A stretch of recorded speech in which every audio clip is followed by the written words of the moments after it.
वाल्मीकि जी कहते हैं, हे राम, ये जगत दृश्य में है और तुम उस दृश्य को देखने वाले हो। जग पेखन, देखने वाले, देखने वाले दृश्य, जग पेखन और तुम देखने हारे, तुम देखने वाले हो।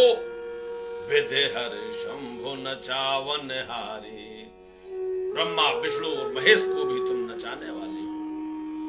और नचाने वाले तो छोड़ो, वे तुम्हारी आराधना करते हैं। भगवान शंकर कैलाश पर तुम्हारा ही नाम जपते हैं। भगवान ब्रह्मा कमल की डंडी पर बैठकर तुम्हारा ही ध्यान करते हैं। क्षीर सागर में शयन करते हुए भगवान विष्णु सदा ही तुम्हें ही ध्यान करते हैं।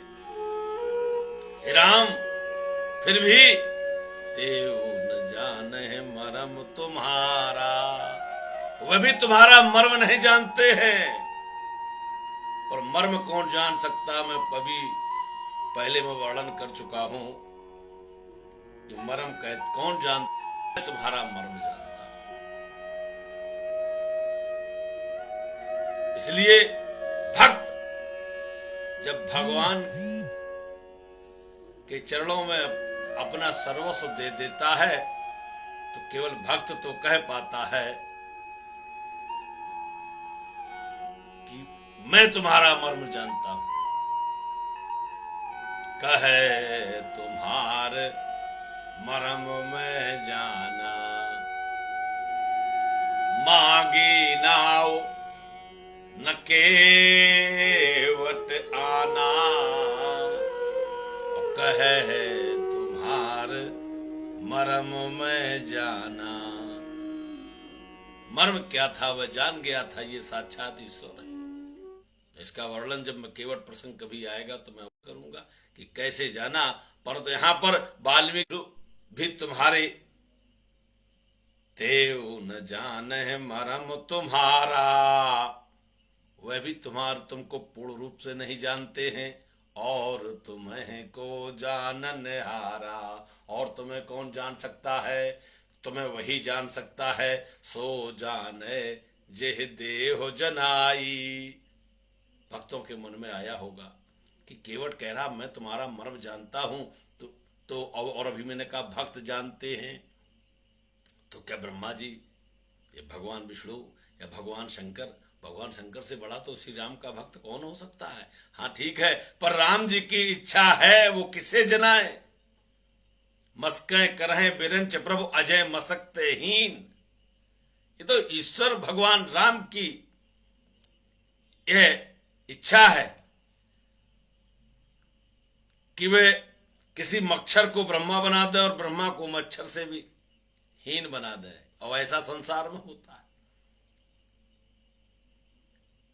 रंक को नागपत बना देते हैं, राजाओं का स्वामी बना देते हैं।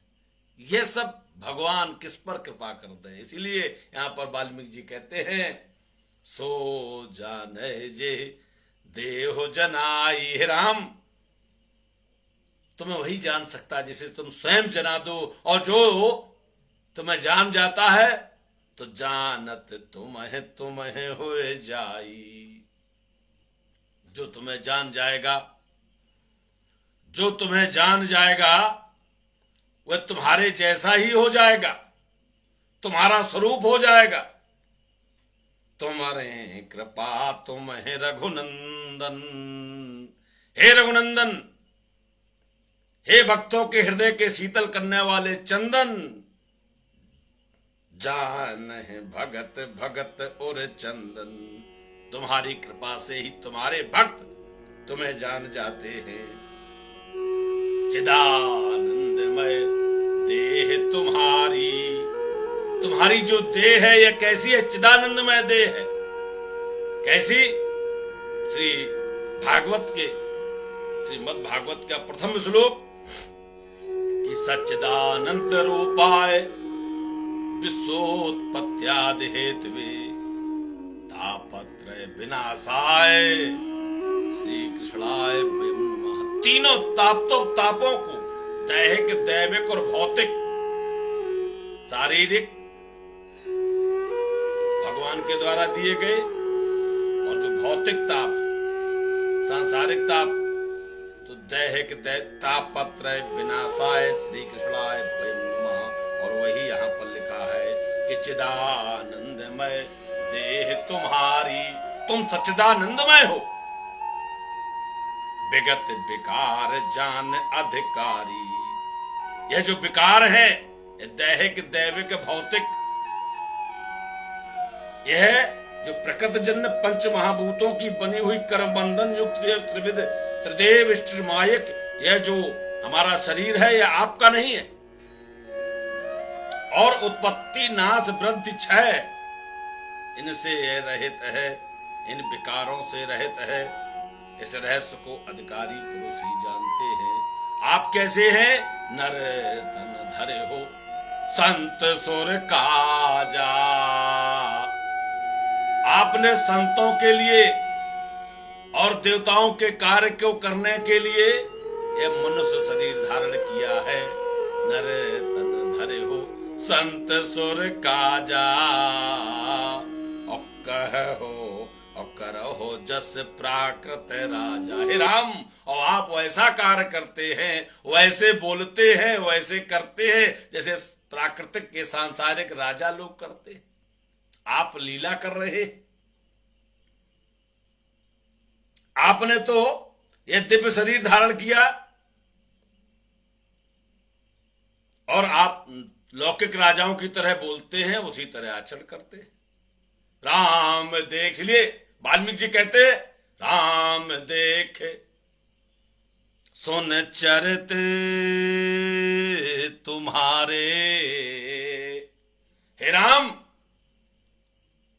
तुम्हारे चरित्रों को देख के और सुन करके जड़ मोह हैं बुध हो हैं सुखारे। संसार के जो मूर्ख मनुष्य हैं वह तो मोहित हो जाते हैं, वह तुम्हें साधारण मानव मानते और तुम पर टिप्पणियां करते।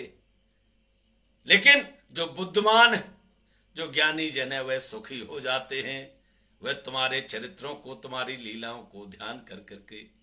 तो इसलिए जड़, वाल्मीकि जी कहते हैं, जड़ मोह हैं बुध हो हैं सुखारे। और जड़ में ये नहीं कि ज्ञानी नहीं, ज्ञानी भी जड़ हो जाता। क्यों? वह जब तक भक्ति भाव रखता तब तक तो ज्ञानी बना रहता, और जब उसके अंदर भक्ति भाव नष्ट हो, केवल ज्ञानी हो जाता है, उस समय वह भी जड़ ही हो जाता। जड़ का यहां पर अर्थ यह नहीं है कि जो भगवान को के चरित्रों, भगवान की पूजा ना करे तो वह जड़ है। जड़ वह है, ज्ञानी भी जड़ हो जाता। जब भक्ति भाव बना रहे, पत्रम पुष्पम फलम तोयम यो मे भक्ता पृच्छति। भगवान कहते हैं, पत्र पुष्प फल जल, मुझे भक्ति के साथ कुछ भी अर्पण कर दो, उसे मैं स्वयं प्रकट होकर लेता हूं। यह गीता में भगवान ने श्लोक में कहा। इसलिए जड़ वह है जो भगवान की लीलाओं से मोहित हो जाए और जो सुखी हो जाए उन लीलाओं से, आनंद का अनुभव करे, भगवान का कीर्तन हो और वह आनंद में भर जाए, भगवान की कथा हो रही हो, वह आनंद में भर जाए, तो वह यहां पर ज्ञानी बताया गया है। जो आपकी लीलाओं को देख करके आपको साधारण मनुष्य मान ले,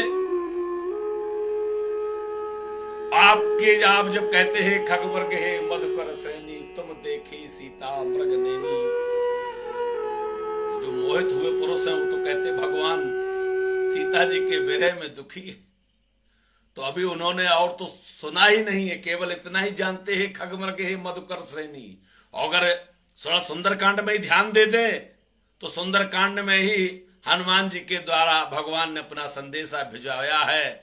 तो कहते हैं, कुबले विपिन कुंत बन सरसा, बारिद तपत तेल जन बरसा, जेहित रहे करत ते पीरा, उरग श्वास सम त्रिविध समीरा, कहे हो तय कछ दुख कट होई, और काहे कहो यह जान न कोई, तत्व प्रेम कर मम और तोरा, जानत प्रिया एक मन मोरा, सोमन सदा रहत तो पाही, जान प्रीत रस इतने माही, और प्रभु संदेश सुनत बैदेही, मगन प्रेम तन सुत नहीं दे।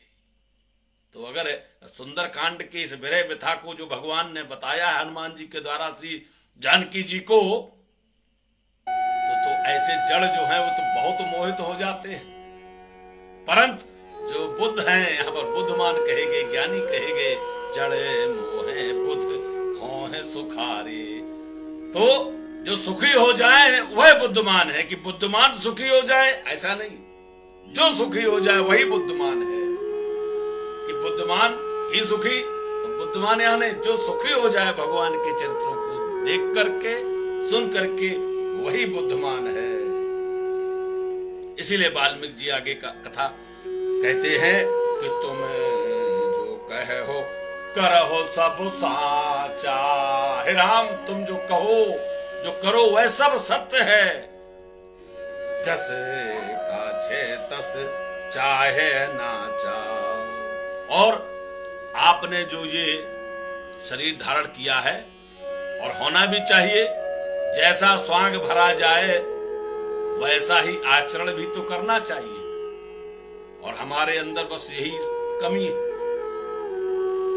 अगर हम जिस स्वरूप में हमें भगवान ने यहां पर संसार में हमें अवतरित किया है, जन्म दिया है,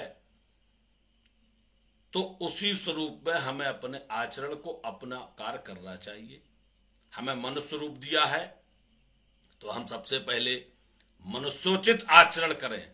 मनुष्योचित आचरण क्या है? हम पशुओं पर दया करें, जीवों पर दया करें। परंतु हमने ये देखा है, मनुष्योचित आचरण आजकल क्या कहा जा रहा है कि आपस की मनुष्यों की तो बड़ी कह रहे कि भाई उनका ध्यान रखो, उनका ध्यान रखो, अपना ध्यान रखो, साथ साथ जीवों का भी ध्यान रखो। इन जीवों का भी इस पृथ्वी पर उतना ही अधिकार है जितना किसी एक मनुष्य का है।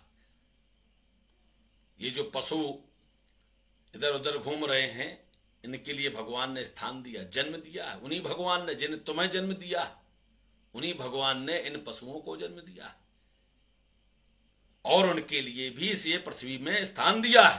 परंतु हम लोगों ने इस पृथ्वी पर अतिक्रमण कर लिया है, महल बनवा लिए, फैक्ट्रियां बनवा ली, शहर बना लिए और अतिक्रमण करके उनको भगा रहे हैं। ये भी एक पाप है। आपने अपने रहने भर से ज्यादा जगह घेर ली है और पशुओं को रहने नहीं दे रहे। इसीलिए जो आपको भगवान ने स्वरूप दिया है उसका पालन करना ही श्रेष्ठ होता है। यहां पर वाल्मीकि जी कहते हैं जैसा स्वांग हो वैसा करना ही चाहिए। इसलिए हे राम, तुम जो ये साधारण मनुष्योचित आचरण कर रहे हो ये ठीक ही है। जस काछे तस चाहे ना चाहो, दीन दयाल बिरधु संभारी, हरहु नाथ मम संकट भारी। और कहते हैं वाल्मीकि जी कि पूछो मोह की रहो कहे, मैं पूछत सकुचाऊं। वाल्मीकि जी कहते हैं राम, तुमने हमसे एक प्रश्न किया था। प्रश्न क्या किया था कि मैं कहां रहूं? अब जहराउर आयस होई, अमुन उद्वेग न पावे कोई। तुमने हमसे कहा था हे राम कि हे मुनिश्रेष्ठ, जहां आपकी आज्ञा हो मैं वहां रहूं। आप ऐसा स्थान बतला दें जिससे कोई मुनि, कोई तपस्वी, कोई भी जीव जंतु हमसे कष्ट न पावे। ये राम है। राम जी वाल्मीकि जी से कहते हैं कि हमें वह स्थान बतला दें जहां कोई हमसे कष्ट न पाए। तो वाल्मीकि जी यहां पर कहते हैं राम, अब ये बात बताओ कि तुमने हमसे पूछा मैं कहां रहूं, पर मैं तुमसे कुछ पूछने में सकुचा रहा हूं। पूछो मोह की रहो कहे, मैं पूछत सकुचाऊं। हे राम, मैं तुमसे पूछने में संकोच कर रहा हूं। क्या? जैन हो तह देहु कहे, तुम्हें दिखाऊं ठाऊं। हे राम, वह कौन सा स्थान मैं तुम्हें बतला दूं जहां तुम ना हो? आहा, वाल्मीकि जी इस भक्ति से भरे हुए वचन कह रहे राम जी से, कह रहे राम बताओ, कण कण में तो व्याप्त हो तुम,